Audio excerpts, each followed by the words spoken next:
MCU fans, our long wait is finally over. Phase 4 has officially commenced. Avengers Assemble!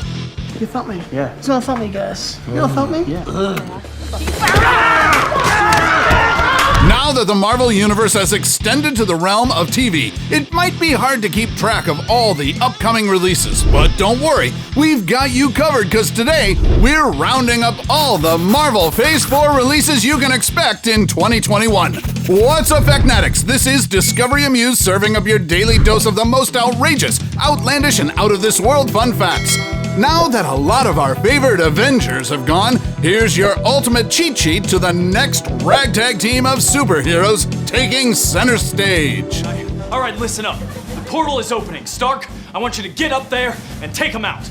Take him out? Like on a date? You just got quipped. Number 10, WandaVision. Thanks to Disney Plus, we got WandaVision to kick off Phase 4, and boy, what a way to start the new era of the Marvel Universe. WandaVision, WandaVision, WandaVision, WandaVision.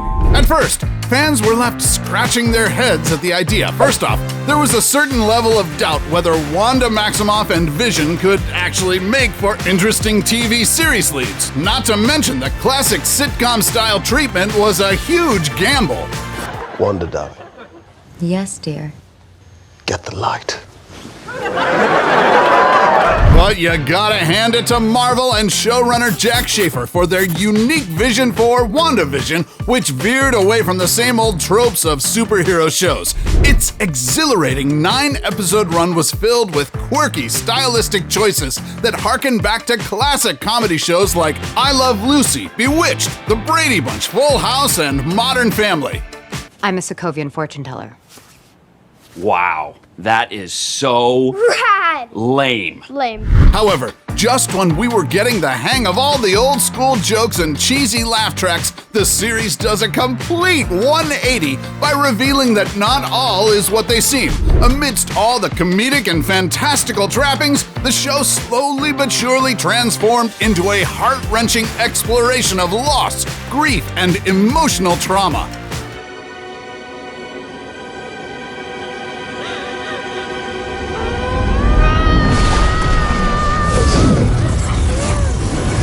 And because this is a superhero series after all, WandaVision culminated in an epic battle between Scarlet Witch and Vision versus a sinister new villain named Agatha Harkness, deliciously played by the incomparable Kathryn Hahn. Who knew it would be Agatha all along? This is chaos magic, Wanda. And that makes you the Scarlet Witch. And to further expand the MCU, a new superhero was also introduced, Monica Rambeau, whose mother is Captain Marvel's BFF. The show's ending definitely opened a lot of doors, some of which we'll probably go through as the new phase unravels. Number 9, The Falcon and the Winter Soldier. After WandaVision ended in early March, Marvel diehards were immediately treated to another Disney Plus miniseries, this time revolving around Sam Wilson, aka the Falcon, and Bucky Barnes, otherwise known as the Winter Soldier. They say their mission is to get things back to the way it was during the blip. Maybe they're just trying to help. You got a funny way of showing it. The Buddy Cop show's events occur 6 months after Steve Rogers passed on the Star-Spangled Shield to the Falcon, who then teams up with the former brainwashed assassin Buck. The unlikely duo is out to stop an anarchist group called the Flag Smashers led by Morgenthau, who possesses several doses of the super soldier serum. They started a war as soon as they kicked us out of our new homes and onto the street. People all around the world need me, millions of them. I can't speak for millions, but I understand you. Oh, and did I say there's a new Captain America in town? But soon enough, it's revealed that he might not be the worthiest successor to Steve Rogers after all.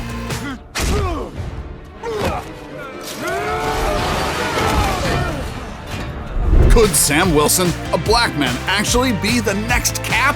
Well, if you followed the show, you already know the answer to that.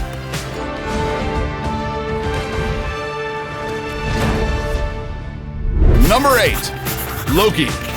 Marvel and Disney Plus are surely on a roll because just weeks after The Falcon and the Winter Soldier concluded, they brought the God of Mischief to the small screen.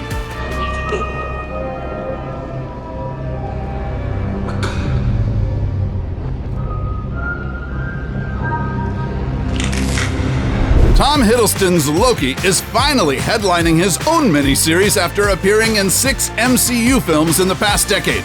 Loki's been around 1,000 years, so one can only imagine the sort of mad things he did during that time. Of this. But TV Loki sees the titular anti-hero in an alternate version of himself during a branched timeline after he stole the Tesseract in that one chaotic time heist in Avengers Endgame. And without his redemption arc in the other films, it might be easier learning to levitate than guessing Loki's character development here.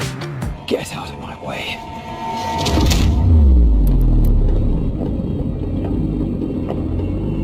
The star-studded cast includes Owen Wilson, Gugu Mbatha-Raw, Sophia DiMartino, and Richard E. Grant. And just like the God of Mischief himself, this Marvel series takes you on one heck of a wild ride. Number 7. Black Widow. We already know what happened to Black Widow in Avengers Endgame, but in case you need a refresher, Natasha Romanoff sacrificed herself on Vormir so that Hawkeye could return to the present with the Soul Stone that would help kill Thanos. So you might be wondering, how is a dead character getting her own movie? Well, unlike the rest of the slate in the Phase 4 films, this one will dive into Black Widow's life after the events of Captain America's Civil War and before the Avengers' Infinity War. So yeah, Scarlett Johansson's character was very much alive. One thing's for sure. I'm done running from my past. In this prequel, the trained assassin known as Taskmaster serves as the big baddie, while Florence Pugh plays Natasha's sister figure Yelena. Other A-listers in the cast include Rachel Weisz and David Harbour, who fans will recognize from Stranger Things. You won't win. I've always found it best. Number 6. What If? You sure don't seem too freaked out about all this, kid.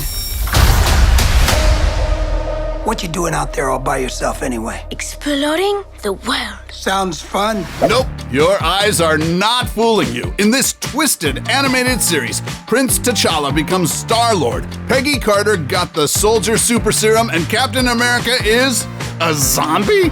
Helmed by director Brian Andrew, head writer Ashley Bradley, and featuring the voice of seasoned actor Jeffrey Wright as The Watcher, What If explores alternate realities if key moments in the MCU had played out differently.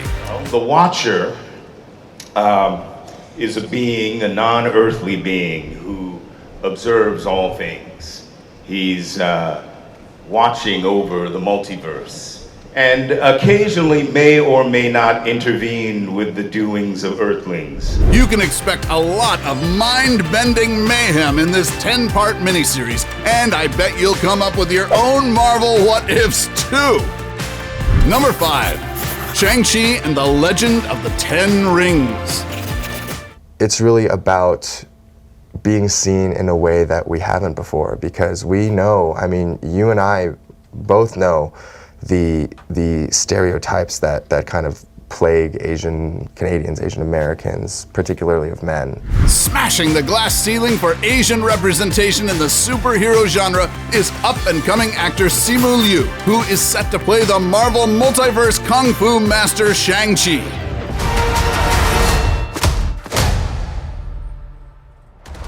For the uninitiated, making a film about an obscure comic book hero might be a tough sell, but allow me to share what we know so far. The story will revolve around Shang-Chi, the son of Wenwu, played by the legendary Tony Leung, who's the leader of the Ten Rings organization. If you can recall, the group was first introduced in Iron Man and was behind Tony Stark's capture in the desert. हमेशा इस दुनिया पर हुकूमत करता रहेगा, लेकिन हम जिनको तुम वहशी दरिंदे समझते हो, वीरान और बंजर कोनों में किस खातिर जमा हो रहे हैं? Aside from Shang-Chi, Fans will also meet other Marvel martial arts mainstays like Razor Fist and Death Dealer. But if I'm being honest, I'm more excited about the Crouching Tiger, Hidden Dragon style acrobatics, the neon-tinged cyberpunk backdrops, and of course, Aquafina! We make a good team! Number 4. Eternals. Some diehard fans are wondering, if all this time there's been an entire team of ultra-powerful superhuman beings that could have fought Thanos and saved the world population from annihilation, then why are they only appearing now? We have watched. Unguided. We have helped them progress. And seen them accomplish wonders.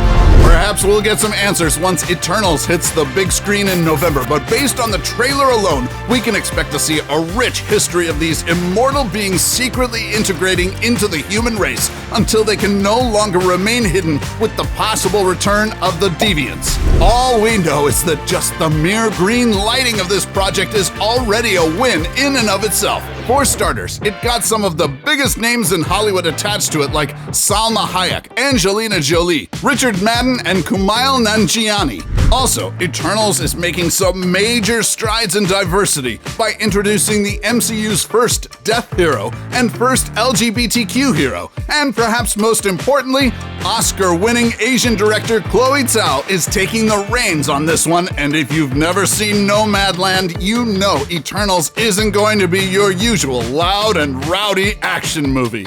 Marvel I think this film is I think they took a big risk with this one. I think they're gonna surprise you. Number 3, Hawkeye. Let's face it, many people love to hate Hawkeye because he seems inferior to the rest of the Avengers, with his superpower being archery. Listen, I've got powers too, and they're pretty sweet. Granted, he's great with a bow and arrow and could definitely hold his own against the likes of Legolas and Katniss Everdeen, but he's gravely outshone by bigger heroes like Cap, Iron Man, and even Black Widow. Hi, sweetheart. Hey, buddy. How you guys doing? These are Look at your face. smaller agents. Oh, my goodness. Did you bring any nuts? But now he's getting his own series, and Jeremy Renner will finally get to play Hawkeye with much more depth and much more screen time. If this show hits the mark, maybe he'll gain a couple of points over the other Avengers. Well, I played 18, shot 18. Just can't seem to miss. Well, first time for everything. Not much is available to the fans right now, except for the fact that he's passing the baton over to his protege, Kate Bishop, played by Haley Steinfeld. We will also get more of Florence Pugh's character, Yelena Romanoff, now that his BFF Natasha has passed on. Number 2, Ms. Marvel. Miss Marvel is one of the newer characters in the Marvel comics. And when one comes in that grabs the world's imagination like this, the questions are, when are we going to bring Miss Marvel to the screen?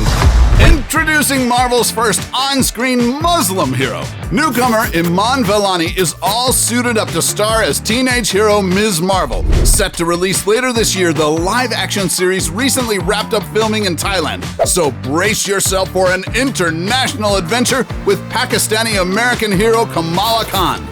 The casting process was vast. When we discovered Iman, we knew that she was Kamala Khan. It was a unanimous decision. Yeah, I can't comprehend this right now. Marvel is keeping a closed lid on this project, as the only thing we have so far is one featurette last December. However, we do know that Ms. Marvel will most likely be related to the Captain Marvel sequel officially titled The Marvels. All that you can't even name. Maybe not, but I am getting better at faking stuff. Before we go to our number 1 pick, do us a solid and make sure to smash the subscribe button and hit the notification bell. Don't forget to choose all so you won't miss out on any of our latest life-changing, boredom-busting content, and of course, be sure to turn on notifications in your app settings. Number 1, Spider-Man: No Way Home.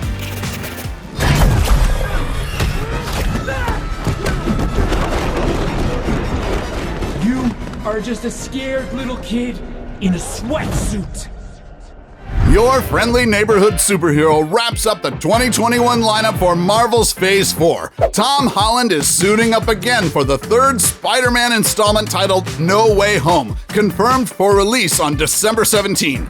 Even Holland, who is kind of notorious for accidentally dropping spoilers, is keeping mum on the plot of the film, so all we know is that it's gonna be an adventure that will deal with Peter Parker's identity being leaked to the world. Jamie Foxx's Electro is back after his turn in the Amazing Spider-Man series. Alfred Molina is confirmed to be back too as Doc Ock. And of course, Zendaya and Jacob Batalon will reprise their roles as MJ and Ned. I just don't understand why he keeps doing this. You don't understand? Really? I feel like it's pretty obvious to spoil things. I don't spoil things. Your thing Name me one thing that I've actually spoiled. The last movie title, I think it was.